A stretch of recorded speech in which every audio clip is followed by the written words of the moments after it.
that claimed the lives of 6 armed forces members last week. Yesterday, I attended a ceremony in their honor. I was grateful to have an opportunity to pay my respects. I got to speak with mothers, fathers, and stepfathers, grandparents, friends, sons and daughters, fiancés, partners, and loved ones. All of them were heartbroken, but all of them were also immensely proud of the life of service chosen by their loved one, as are we all. We will never forget their service. They will live on in our hearts, and I know the thoughts of all Canadians are with the families and loved ones who are going through an incredibly difficult time. We stand with them, and we will continue to stand with them. As time and time again, members of the Canadian Armed Forces step up to help those in need, whether it be as a part of a NATO mission in Europe or in the wake of a natural disaster here in Canada. They're always there for us, eager to help, ready to serve, and this pandemic is no exception. When our government received requests for assistance from Ontario and Quebec, our men and women in uniform once again answered the call. In Ontario, 265 CAF members have now been deployed to 5 long-term care facilities. They're supporting our frontline workers, caring for our parents and grandparents, and bringing some comfort to their families. If you've lost a loved one in one of those facilities, or if you have a loved one that you haven't been able to visit for weeks, you're worried sick about what tomorrow will bring, and you hope that they're getting the care they deserve. Seeing our CAF members offer their help and talents during these uncertain times is a reassuring sight for many of these families. So I want to thank all of those who've been deployed and all the frontline workers who continue to work harder than ever to keep our seniors safe.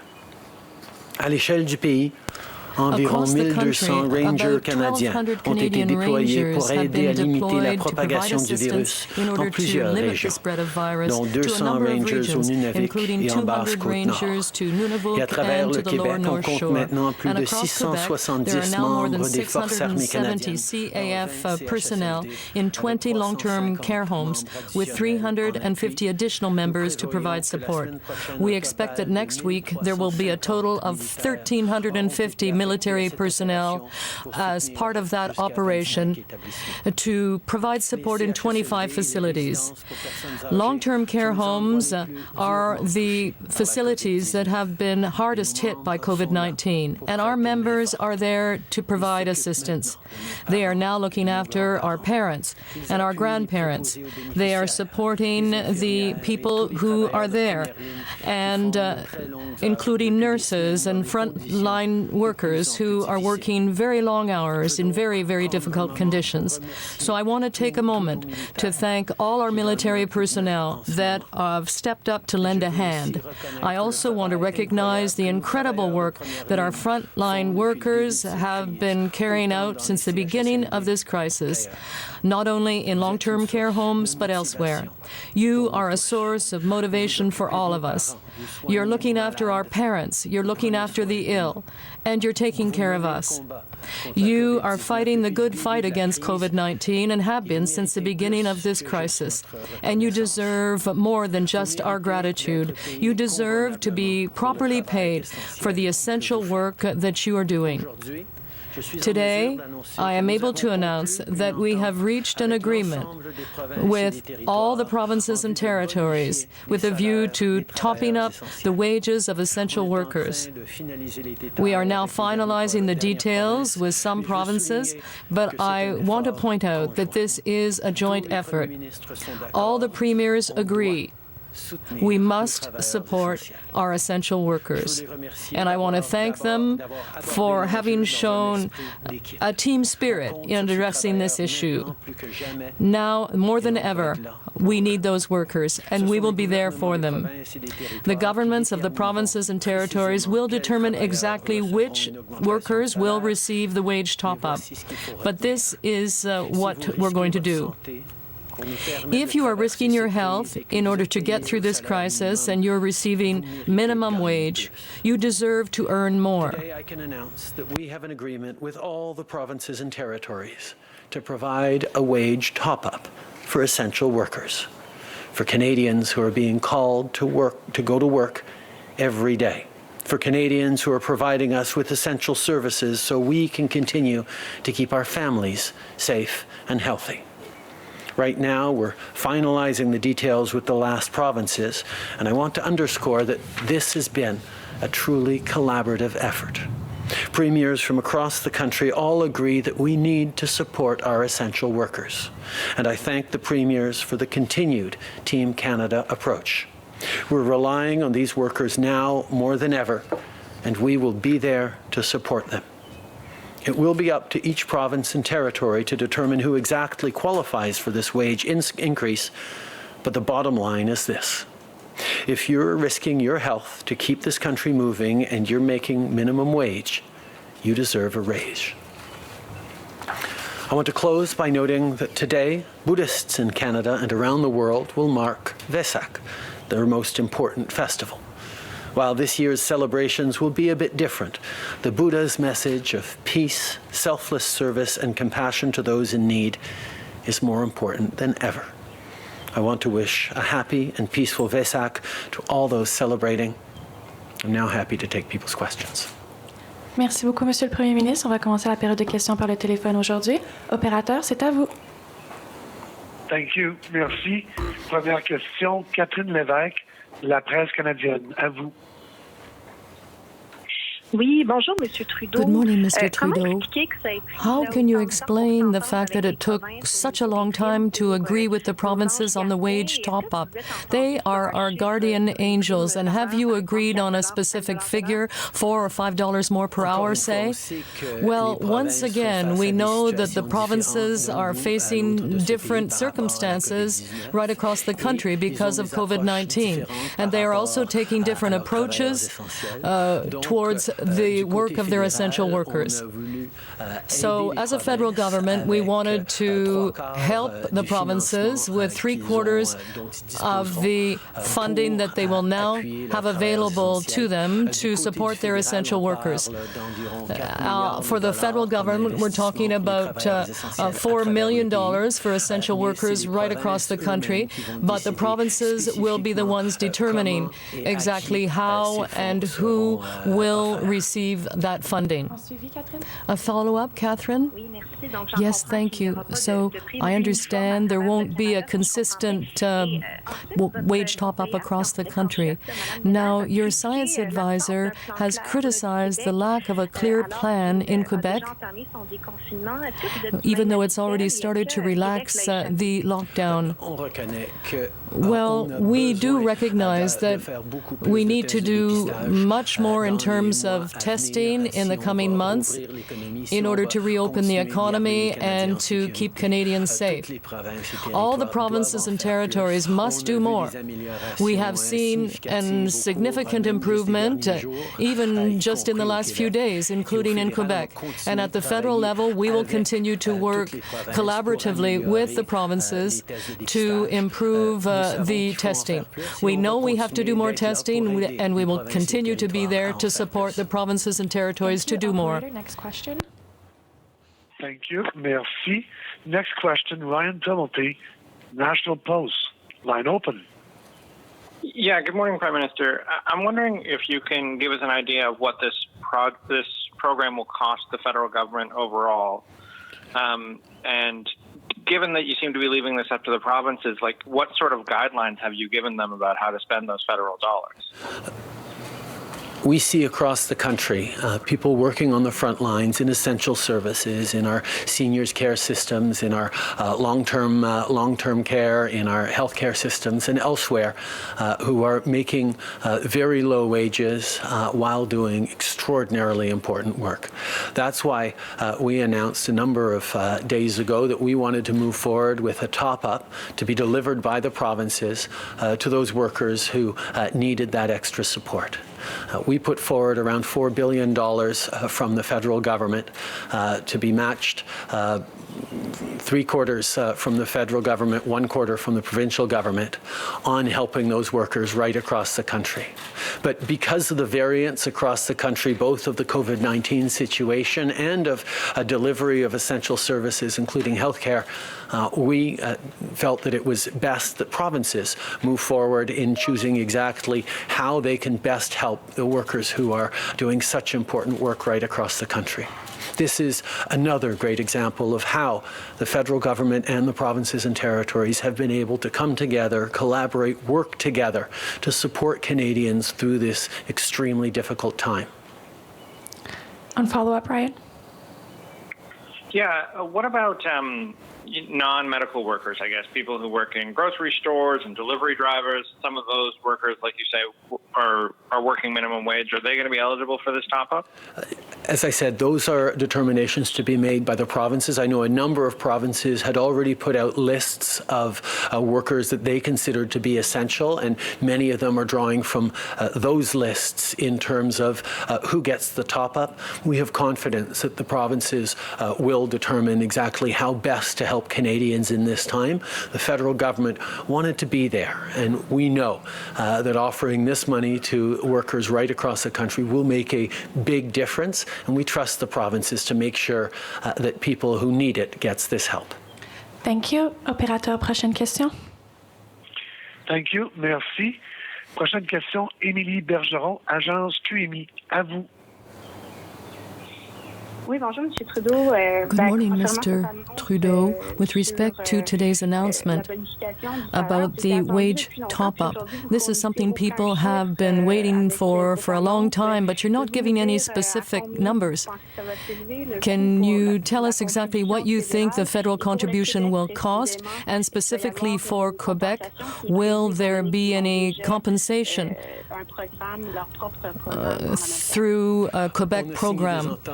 Well, we have signed agreements with all the provinces and territories, or are in the process of doing so, and all the provinces must work together in this context. So for the federal government, we're talking about an investment of $4 billion for all essential workers across the country. We will be supporting about 3/4 of the cost of the province's programs. In the case of Quebec, we have reached an agreement, and I know that they are happy that the federal government will be there to help their essential workers. A follow-up? Yes. With respect to the CAF personnel in long-term care homes, we know that there was a problem with medical personnel going from one facility to another. Now, will they be assigned to one facility only? Well, I do not have any specific information to share with you on that, but I do know that CAF personnel are taking all possible precautions to ensure that they remain safe and, of course, that they can ensure the safety of the people they are serving. And that's why the CAF personnel are being assigned to specific long-term care homes, because we want to help and not run the risk of spreading the virus even more. Thank you. Merci. Next question, Teresa Wright, the Canadian Press. Line open. Good morning, Prime Minister. Earlier this week, the Chinese embassy tweeted that the N95 masks, which were rejected by Canada last month, were the result of a contractual issue that has now been resolved. Your Deputy Prime Minister and Health Minister said that they would look into it, but have yet to respond to explain what happened. Was there a contract problem that led to 1 million masks from China being rejected? What was the issue, and has it been resolved? We have, over the past weeks, received millions upon millions of items of PPE from around the world, including from China. Over the course of this time, there have been a small number that have been not to the levels that Canadians expected. We are continuing to follow up and work on it to make sure that the equipment that we deliver to our frontline workers, to our healthcare care workers across this country is at Canadian standards. We will be receiving flights of PPE from China and other places almost daily over the coming weeks. We know that we are needing to ensure enough high-quality equipment for Canadians right across the country, and we're continuing to do just that. For a number of weeks now, we have received some 20 plane loads full of PPE, primarily from China, but also from other parts of the world. And we know that with the millions and millions of PPE that we've received, there is a small percentage that did not meet our expectations and Canadian standards, since we must provide this equipment to our frontline workers. And we're setting that equipment aside, and we're working to ensure that we can receive other PPE that meets our standards. But we will continue to receive plane loads of PPE every single day in the coming week, and we will have enough high-quality PPE for all Canadians. Suivi, Teresa? Thank you. People working in grocery stores and on farms and in long-term care facilities have often come from marginalized populations, and now they're considered essential workers. Are we placing too high a burden on marginalized people in this pandemic? I think one of the things that we're seeing through this pandemic is that there are people who are tremendously economically vulnerable and vulnerable in other ways in our society who are extremely important to the functioning of our society. As we've made it through this pandemic so far, we've been focusing on supporting these most vulnerable people, and this top-up for essential workers delivered by the provinces is another piece of support for people who need it in order to get through this time as best we can as a country. We know, however, that once we get through this in the months and years to come, we're also going to have reflections about how we manage and how we maintain our long-term care facilities, how we support essential workers who are very low paid, how we move forward as a society to make sure that our vulnerable are properly taken care of and properly rewarded for the important work they do. Je pense que nous allons tous réfléchir. I think we will all be reflecting in the coming months and years on how we can ensure that the people carrying out that essential work are properly paid. They are economically vulnerable, and so that is certainly something we will have to reflect on over the longer term. In the short term, however, we are supporting everyone we can, trying to meet their needs with various measures, including the Canada Emergency Response Benefit, but also with what we're announcing today, a wage top-up for essential workers.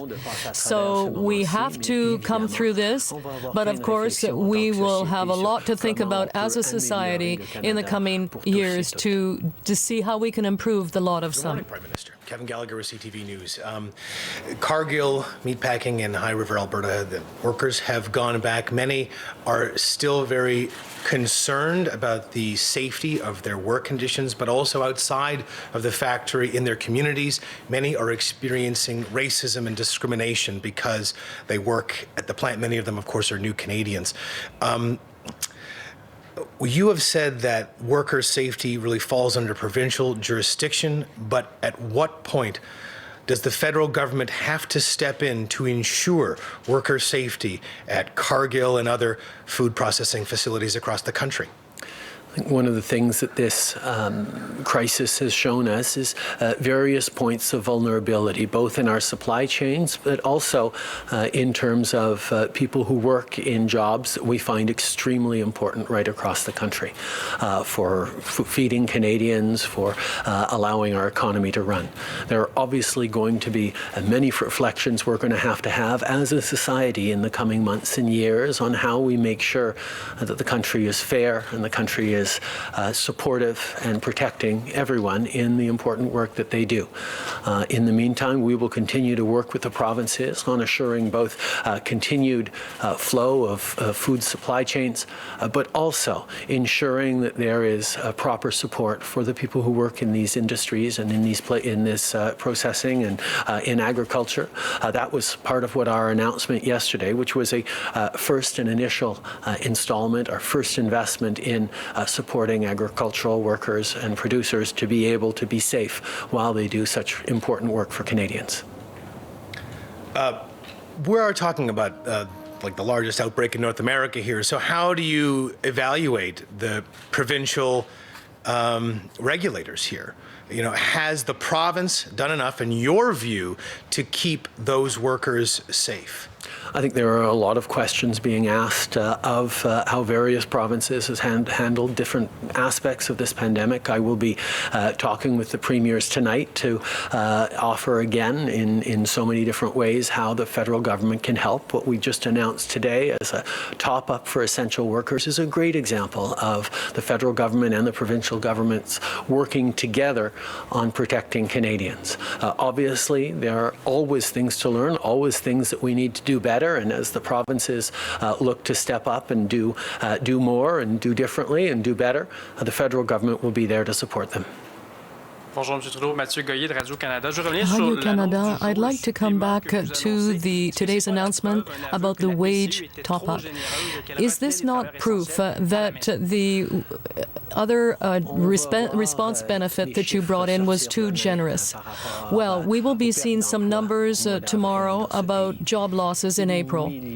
There are millions of Canadians out there who lost their paycheck, who lost their job, and who would not have the ability to buy groceries for their family or pay their rent. The emergency benefit was there, is there for millions of Canadians to provide the support they need at a time when we must all pretty much stay home. This was an essential measure, and this is an example of how Canadians support each other at difficult times. And at the same time, we also know that there are workers who carry out essential work for our society who deserve a wage top-up. And that's why we're very pleased to have worked with the provinces to deliver support for those workers. I'd like to come back to testing. Other than the concerns about the scientific advisor that were raised, is it not necessary to have a consistent approach to testing and ensure they have the right tools to follow the results of that testing? Well, I think the provinces are looking at very different circumstances right across the country. So a federal program that would be applied consistently across the board would not be the right solution. We are there to support the provinces and help them with resources and material, help them to establish better plans so that we can move forward with enough testing to try and reopen the economy while still keeping Canadians safe and secure. And we will continue to work hard. There is always room for improvement, but we will be there to support them and to work with them in this unprecedented situation. Good morning, Prime Minister Salima Shifty, CBC. As a lot of governments are looking towards recovery from this, the economic recovery here in Canada, how will you be able to help the Canadian economy get back on its feet from this, reduce spending, and yet also respect some of the promises you made in the election, some big-ticket items like pharmacare and infrastructure spending? Obviously, this situation has become the new priority that we have to deal with. It is an economic impact, the likes of which hasn't been seen in over 70 years on Canadians from coast to coast to coast, on families, on sectors, on businesses. And the measures we're put forward that are historic and without precedent in terms of supporting families and supporting workers and supporting communities and supporting small businesses. These are the things that are going to help us get through. And our priority right now is helping people hold on while we have to stay isolated because of COVID-19, and then start restarting carefully the economy in a gradual and progressive way with the right measures in place. Once we get through this, there will be plenty of time to talk about what the longer term looks like, what the future of Canada looks like, what is needed for various sectors, for various Canadians. We've seen a whole bunch of new needs popped up that we had not paid much attention to over the past years, like the plight of most vulnerable workers. I mean, we had, as a government, invested massively in reducing poverty over the past 5 years. We've seen over 1 million people lifted out of poverty, but there's obviously much more to do, and we're going to continue to focus on that. I think there is going to be time to talk about long-term plans as we get through this. Right now, our focus is on getting Canadians through this. Right, but other governments are also focused on recovery and what they will do as part of that recovery. The UK, for example, its climate advisors are saying that all recovery will have a green focus. How they have a net zero by 2050 commitment, just as your government does. So how will the recovery take into account your climate change promises in the last election? I think one of the things that we're very much thinking about is how do we build back better? How do we look at what this pandemic has challenged us with, what it has highlighted around needs or gaps in Canada, and how do we look to rebuild and recover in a way that advances us in the right direction. Obviously, less pollution, greener outcomes are going to be a part of it. More digital, more connected is going to be a part of it. Better supports for vulnerable Canadians and more equality across this country needs to be part of it as well. These are principles that we're looking at right now and reflecting on how we go forward, and we're going to continue to. Prime Minister Janet Silver, Global News. Yesterday, Green Party parliamentary leader Elizabeth May said the oil sector in Canada is basically dead. And the Bloc leader went on to say putting more money into that business is a very bad idea. I'm just wondering if you share this assessment, and will your government give more money to this industry given the opposition and given how low oil prices are and it's expected to continue for the unseeable future? I don't share that assessment. I know that if we are to move forward in transforming our economy towards lower emissions and cleaner processes, workers and innovators in Alberta and across the country in the energy sector are going to be an essential part of that transformation as we move forward towards a different energy mix, as we move forward to lower fossil fuel emissions, lower greenhouse gas emissions. We need the innovation, the hard work, and the vision and the creativity of people working right now in the energy sector. We need to support Albertans and other people working in the energy sector through this incredible difficult time as families, as workers, as communities, not just because that's what we do as Canadians, but because we need their capacity to innovate and figure out how we're going to move forward towards our greater, greener goals. We can't do it without them, and that's why we're going to keep supporting them in the right ways. Okay. Je suis pas d'accord. No, I don't agree with that assessment. We know that the only way that we can move forward as a country is to have the energy industry as a partner, to create long-term solutions, to reduce our emissions, and to innovate in the area of new technology. For all of that, we need innovative and hard-working industries, such as the ones in our energy sector. We cannot meet our targets unless we have partners in the energy sector who will be working with us to find the right solutions and transform that energy sector. So we need those families, those workers, those communities in Alberta and elsewhere. They are part of the solution, and that's why we have to support them.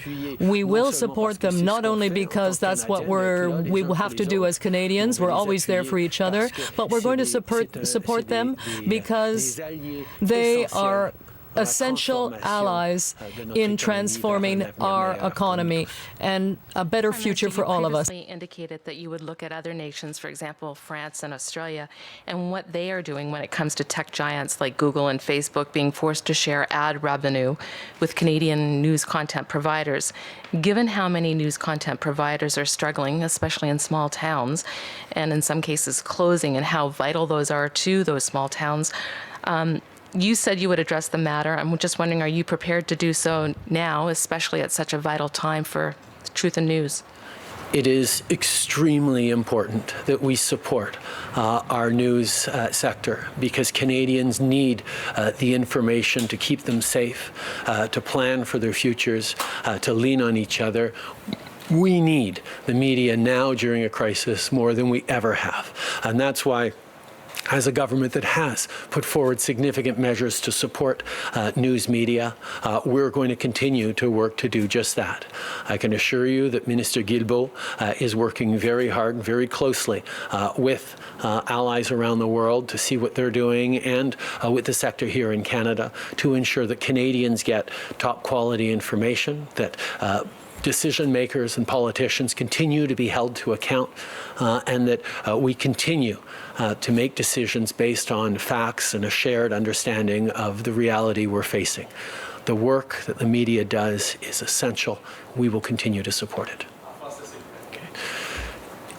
Les médias et les réseaux d'information The news media and information networks are more important now than ever before. We know that having access to concrete and accurate information during this pandemic is extremely important for citizens who want to make the right decisions. We also have to ensure the accountability of decision makers across the country. We need to ensure that Canadians are properly informed about everything that's happening in this country and around the world. And that's why we will always support our information and media networks. Our government has already invested money to help them through difficult times, and we will continue to do that. Minister Guilbeault is now working with the media and our international partners to see what can be done, because we know that this will always be a priority in Canada when it comes to ensuring that the information industry is there for us. Merci. All right, that is the Prime Minister of Canada giving us his daily briefing on how his government is responding to the pandemic. In about half an hour's time, he will appear in front of the COVID-19 committee, the virtual committee, and is expected to answer some questions there. So we'll bring you some of that as well. But today, an announcement that the federal government